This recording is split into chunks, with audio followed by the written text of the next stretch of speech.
Ονομάζομαι Σαμαράς Κωνσταντίνος και είμαι γεωπόνος.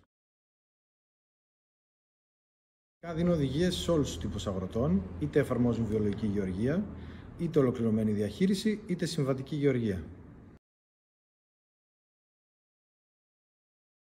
Η προσέγγιση στους παραγωγούς για να τους πείσουμε να χρησιμοποιήσουν περιβαλλοντικά ασφαλή μέσα φυτοπροστασίας γίνεται αρχικά λόγω των δυσκολιών που αντιμετωπίζουμε για την καταπολέμηση των φυτοφάγων εχθρών με συμβατικά μέσα, κυρίως σε θερμοκηπιακές καλλιέργειες.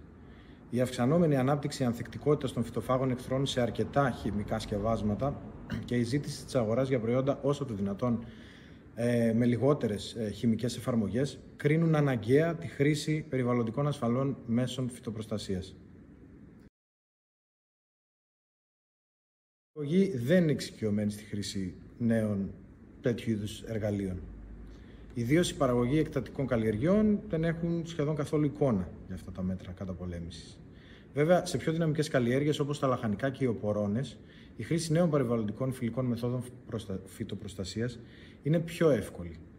Πολλές φορές η ανάγκη εξέβρεσης λύσης μας φέρνει στη χρήση νέων μεθόδων που τελικά λόγω της αποτελεσματικότητάς στη διαχείριση των εχθρών παραμένουν μόνιμες. Οραματίζομαι ένα μέλλον στο οποίο η διαχείριση των εχθρών των καλλιεργειών θα γίνεται με περιβαλλοντικά ασφαλή μέσα φυτοπροστασίας, σε ένα πλαίσιο ολοκληρωμένης διαχείρισης, στο οποίο όλα τα διαθέσιμα μέσα θα συνδυάζονται για την αποφυγή χρήσης συνθετικών χημικών. Ως παραδείγματα τέτοιων εργαλείων φωτοπροστασίας μπορώ να αναφέρω τη χρήση παραγόντων βιολογικής καταπολέμησης, όπως είναι και οι μικροοργανισμοί, τις ανθεκτικές ποικιλίες, την ενίσχυση της άμυνας των φυτών, τη χρήση φερομονών και πολλά ακόμη.